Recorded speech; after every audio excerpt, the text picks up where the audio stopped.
नमस्कार। Political analysis by VD Sameer में मेरे सभी चाहने वालों का भरपूर स्वागत है।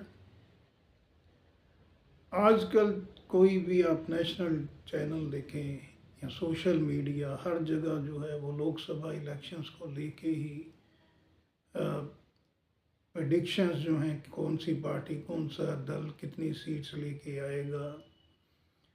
प्राइम मिनिस्टर साहब के जो टूर हैं उनको लेके, राहुल गांधी जी इंडिया गठबंधन, इंडिया अलायंस को लेके, एनडीए को लेके ही सभी चर्चा हो।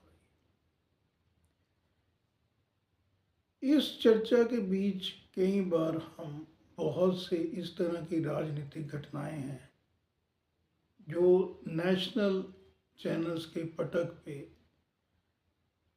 वो कहीं ना कहीं धुंधली रह जाती। तो आज की जो चर्चा मैं आपके सामने पेश करने के लिए हाजिर हुआ हूँ वो है बहुजन समाजवादी पार्टी के सुप्रीमो जो बहन मायावती हैं। उन्होंने जो अपना उत्तराधिकारी बनाया बहुजन समाजवादी पार्टी में, अपने भाई के बेटे आकाश आनंद को, उसको लेके एक बहुत महत्वपूर्ण घटना घटी। लेकिन जैसे मैंने आपको कहा कि लोकसभा इलेक्शंस का जो अभी दौर चला हुआ है, अभी जो माथापत्ती चली हुई है, उसके बीच ये जो न्यूज़ है चली ज़रूर, लेकिन इसका जिस स्तर पे इसका एनालिसिस होना चाहिए वो नहीं हुआ। तो आज मैं वही जो behind the curtain inside story है इस एपिसोड की, वो आपको बताना चाहता हूँ। इसके लिए थोड़ा सा पहले मैं आपको जो बीएसपी सुप्रीमो और चीफ मिनिस्टर रहे हैं पूर्व में बहन मायावती, उनकी थोड़ा सा मैं आपको जर्नी के बारे में बताना चाहता हूँ। तो मायावती जी जो थी, एक लो इनकम ग्रुप के परिवार से ही इनका ताल्लुक था, बहुजन समाजवादी पार्टी से ही आती थी। और जो समाज का जो सबसे नीचे का तबका है, उसका जो दुख है, उसका जो दर्द है, वो लेके ही मायावती जो है वो उनकी जीवन की यात्रा धीरे धीरे शुरू हुई। एज टीचर भी उन्होंने काम किया दिल्ली के अंदर, लेकिन वो जो एक सबसे नीचे बहुजन समाज था, जो निम्न से निम्न जातियां, जिनका बिल्कुल आधार नहीं था, जिनको कुछ भी दुनिया का अता पता नहीं था, आज के दौर में भी बहुजन समाजवाद जो है, जो जातियां हैं, उनका जो जीवन स्तर है, उनका जो सोचने समझने की शक्ति है, क्योंकि वहाँ पे पढ़ाई से भी उनको महरूम रहना पड़ता है, इस तरह की उनकी फाइनेंशियल कंडीशंस हैं। तो ये दर्द लेके मायावती ने अपनी जर्नी शुरू की। तो बहुजन समाजवादी पार्टी का जब संगठन चालू हुआ तो उस वक्त जो आदरणीय काशीराम थे, उन्होंने देश भर में, उत्तर प्रदेश के साथ और भी कई स्टेट्स, राज्य में अपना बहुजन समाजवादी पार्टी का जो है वो पीस और जो उसकी आधारशिला हो, उसको तैयार करने की रूपरेखा जो थी वो काशीराम जी ने ही रची। और काशीराम जी ने बहुत ज़्यादा पोटेंशियल देखा बहन मायावती के अंदर, और कहीं ना कहीं अपने उत्तराधिकारी के रूप में जो पोटेंशियल था वो उन्होंने मायावती के अंदर देखा। और धीरे धीरे फिर मायावती ने उनकी छत्र छाया में ही राजनीति भी सीखी,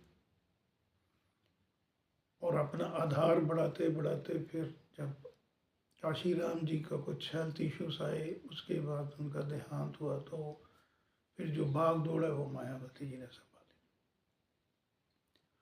उन दिनों ये जो 80-90 का दशक था, उन दिनों जो थी घटनाक्रम बड़े चेंज हो रहे थे। कांग्रेस पार्टी जो थी वो स्टेट्स के अंदर भी और सेंटर के अंदर भी उस वक्त जो थी, कोई भी ऐसी पार्टी नहीं थी जो अपने मेजॉरिटी पे अपने दम बलबूते वो संख्या बल लेके आए। तो वो समय था गठबंधन का। तो उन दोनों उत्तर प्रदेश के अंदर भी एक तरफ बहन मायावती जी का कद बढ़ रहा था, दूसरी तरफ जो समाजवादी पार्टी के रचयिता हैं माननीय मुलायम सिंह यादव जी का कद भी बढ़ रहा था। और कई बार अलायंस में, गठबंधन में मायावती जी की सरकार समाजवादी पार्टी के साथ भी बनी। भारतीय जनता पार्टी ने बाहर से समर्थन किया, बहन मायावती एज चीफ मिनिस्टर बनी वहाँ पे उत्तर प्रदेश के अंदर, लेकिन कोई भी वो टेन्योर पूरा नहीं कर पाई 5 साल का, क्योंकि गठबंधन में कोई ना कोई जो धागा है वो ढीला रह जाता है, कुछ अंडरस्टैंडिंग की वजह से, कुछ अपने पर्सनल जो एम्बिशंस हैं। तो वो कोई भी सरकार, चाहे सेंटर में हम देखें या उत्तर प्रदेश जैसे बड़े राज्य में देखें, तो ऐसी स्थिति में नहीं रही कि वो 5 साल का टेन्योर पूरा करे।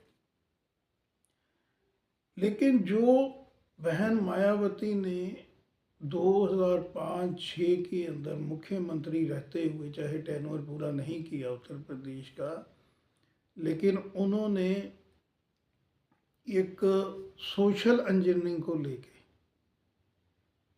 यानी बहुजन समाजवादी पार्टी के साथ जो अपर कास्ट थी, जैसे ब्राह्मण हैं या बानिया हैं, इनको लेकर सोशल इंजीनियरिंग का काम शुरू किया।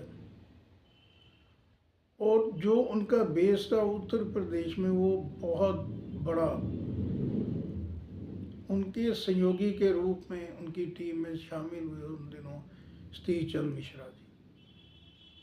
तो मिश्रा जी ने जो ब्राह्मण समाज था उसको बहुत निकट लेके बहुत ज़्यादा रैलियाँ की उन्होंने उत्तर प्रदेश में। और जो 2007 का इलेक्शन हुआ, 2007 में पूर्ण बहुमत के साथ मायावती जी की सरकार बनी, और 2007 से 12 तक 5 साल उन्होंने राज किया उत्तर प्रदेश के अंदर।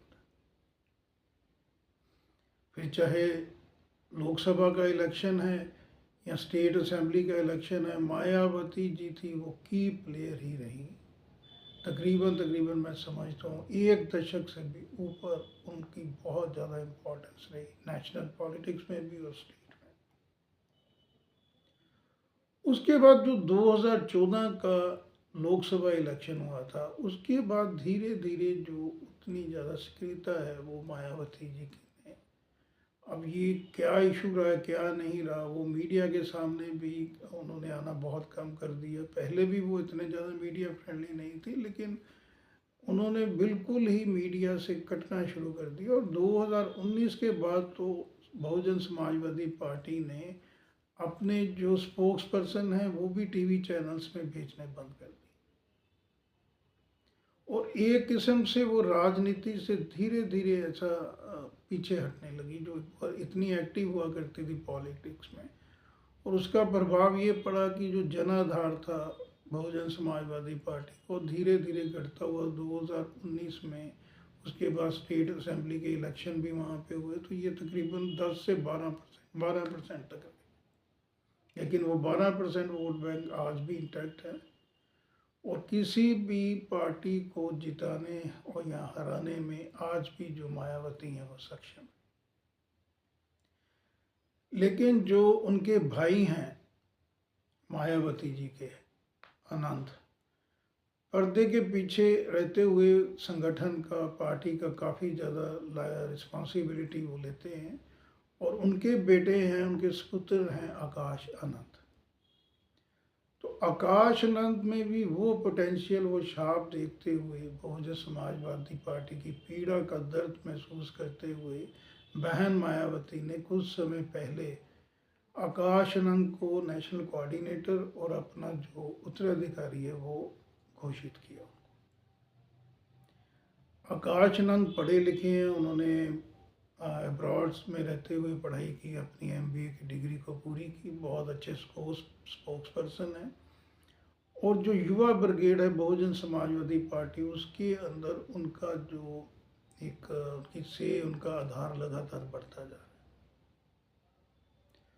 और कहीं ना कहीं बहुजन समाजवादी पार्टी में जो वो जोश जो थोड़ा सा कम हो गया था, क्योंकि बहन मायावती जो उतनी एक्टिव नहीं रही, उसको भरने की भरपूर कोशिश आकाश अनंत कर रहे हैं। और अभी ये जो लोकसभा इलेक्शन चल रहा है उसके अंदर जो उनकी रैलियों में उनकी भीड़ है, जो उस भीड़ को देखते हुए ये लगता है कि मायावती जी की बहुजन समाजवादी पार्टी बहुत जल्द फिर से जो मीडिया में या जो पॉलिटिक्स की लाइमलाइट है, वो जो पोजीशन उनकी हुआ करती थी, जो की प्लेयर थी, वो बन सकती थी, ऐसा लग रहा था आकाश आनंद की जो कार्यशैली को देख। यूथ, मैं आपको पर्टिकुलरली बता रहा हूँ, बहुजन समाजवादी पार्टी का जो यूथ ब्रिगेड है वो बहुत ज़्यादा प्रभावित है आकाश आनंद की कार्यशैली से। कम्युनिकेशन स्किल भरपूर है, अपनी पार्टी का जो इतिहास है उसके बारे में जानकारी भरपूर है, युवा हैं, पढ़े लिखे हैं, 1-to-1 कम्युनिकेशन के भी माहिर हैं।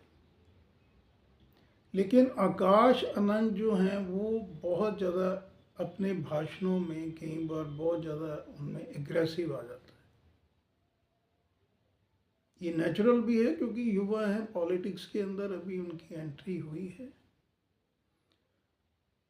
तो जब आप युवा होते हैं और बहुत ज़्यादा गैदरिंग के सामने जब आप आते हैं तो कई बार आपकी जो ज़ुबान फिसल जाती है। लेकिन अभी लोकसभा इलेक्शंस में हाल ही में 5, 6, 7 लगातार रैलियाँ जहाँ में बहुत ज़्यादा भीड़ भी थी, बहुत ज़्यादा लोग सुनने आए थे आकाश आनंद को, तो उन्होंने भारतीय जनता पार्टी और योगी आदित्यनाथ जी की जो चीफ मिनिस्टर हैं उत्तर प्रदेश में, उनके अगेंस्ट बहुत ज़्यादा उन्होंने उस तरह के शब्द प्रयोग किए जो नहीं किए जाने चाहिए। उसका संज्ञान लेते हुए उनके ऊपर पुलिस शिकायत भी दर्ज हुई। तो मायावती जी को, मुझे लगता है कि मायावती जी को ये लगा कि नहीं, अभी उतनी ज़्यादा मेजॉरिटी नहीं आई है आकाश आनंद में, अभी उनको थोड़ा सा और राजनीति के अंदर उनको थोड़ा सा और परफेक्ट होने की ज़रूरत है, मैच्योर होने की ज़रूरत है। तो इसलिए थोड़ा सा उनको अभी जो उनको जिम्मेवारियां दी गई हैं, जैसे उत्तराधिकारी बनाया, तो वहाँ से जो हटाया गया है, मैं समझता हूँ उसका मेन रीज़न है कोई जैसे जो अपोजिशन की पार्टीज हैं वो रह के ये भी बोल रही हैं जी कि मायावती का जो कद था वो कम हो रहा था बहुजन समाज में, और आकाश आनंद जो थी उसकी पॉपुलैरिटी बढ़ रही थी, तो इसलिए उन्हें हटाया है। मैं समझता हूँ ये इट्स अ शेयर नॉनसेंस। इस तरह का जो एनालिसिस है वो किसी को जो राजनीति की समझ रखता है उसको डिजस्ट नहीं होगा, क्योंकि मायावती जी ने ये तय कर ही लिया हुआ है कि आने वाले समय में आकाश आनंद ही उनकी जगह लेंगे बीएसपी में, और वो उसके काबिल भी हैं। तो दोनों के बीच में जो मनमुटाव है वो खबर तो मैं समझता हूँ बिल्कुल ही गलत है। दूसरा, कांग्रेस और अपोजिशन पार्टीज दूसरा ये इशू उठा रही हैं कि जो मायावती जी हैं उन पर प्रेशर पड़ रहा है भारतीय जनता पार्टी का। पता, अब प्रेशर के पीछे कौन सा उनका कोई केस है या ED, income tax, what ever जो भी है, कि इस तरह का कोई है। और जब आकाश आनंद ने अगेंस्ट बोलना शुरू किया यूपी गवर्नमेंट के खिलाफ और भारतीय जनता पार्टी की सेंट्रल लीडरशिप के खिलाफ, तो फिर मायावती ने बीजेपी के प्रेशर में उनको हटाया। मैं समझता हूँ ये भी चीज़ जो है ये डाइजेस्ट होने वाली नहीं। मायावती जैसी जो पर्सनैलिटी है, जो फर्श से अर्श तक पहुँची हैं अपनी मेहनत से, अपने काम से, वो इस तरह डरने वाली भी नहीं। उनका जो राजनीति है वो मुझे लगता है मुझमें डर दूर दूर तक नहीं है। तीसरा जो लॉजिक दिया जा रहा है कि बहुजन समाजवादी पार्टी के अंदर एक गुट, जैसे मैंने आपको बताया सतीश चंद्र मिश्रा जी, जो पिछले मैं समझता हूँ 20 साल से मायावती के साथ, 20 साल से भी शायद ऊपर का समय हुआ, और जो मायावती जी ने 2007 में पूर्ण बहुमत की सरकार बनाई थी उसके अंदर बहुत बड़ी भूमिका रही थी सतीश चंद्र मिश्रा जी की।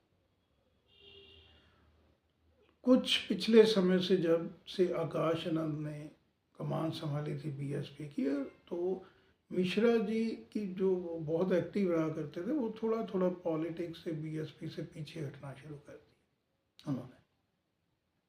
और एक गुट जो था वो भी बहुत ज़्यादा कंफर्टेबल नहीं था बीएसपी के अंदर आकाश आनंद की कार्यशैली को लेके। तो ये ज़रूर चीज़ हो सकती है कि मायावती जी ने पार्टी की एक छुटता को लेके और जितनी देर तक, क्योंकि जो भाषण अगर हाल ही में दिए, स्पीचेस दी आकाश आनंद ने, वो भी उसके अगेंस्ट उनके ऊपर शिकायत तक होगी।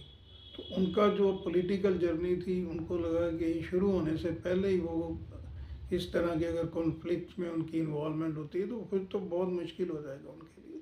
तो मैं समझता हूँ दो चीज़ों को लेके मायावती जी ने फिलहाल बैक बेंच पे बिठाया है आकाश आनंद को। उसके अंदर सबसे पहला उनका ये है कि जब तक वो पॉलिटिकल मेच्योर ना हो जाएं, अपनी रैलीज के अंदर उनकी जो ज़ुबान है वो उनके हाथ में रहे, क्या बोलना है क्या नहीं बोलना है, पहले उसका सोच विचार करके ही उनके मुख से शब्द निकलें। क्योंकि जो बीएसपी की मायावती की कार्य प्रणाली थी, उसमें दूर दूर तक मुझे लगता है कि कोई वाद विवाद की इस तरह की, इतने लंबे कैरियर के अंदर भी कोई इस तरह का उन्होंने कोई स्टेटमेंट कभी दिया हो, तो मुझे नहीं लगता इतनी उनके अंदर मेच्योरिटी और परिपक्वता थी।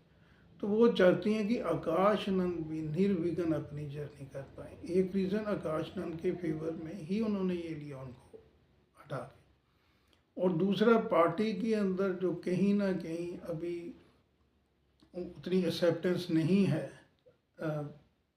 आकाश आनंद को लेके, तो समय के साथ पार्टी के अंदर भी जो है उसका जो जो भी कुछ मनमुटाव है इस परिप्रेक्ष्य में, उसके ऊपर भी कंट्रोल लग जाए।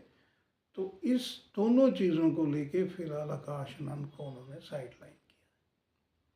तो मैं समझता हूँ मेरा आज का ये जो वीडियो है, ये बहुजन समाजवादी पार्टी की जो जर्नी है और आकाश आनंद के लेके जो पॉलिटिकल सर्कल में कयास हैं, वो कन्फ्यूज़न हटाने में काफ़ी ज़्यादा सहयोग रहे। धन्यवाद।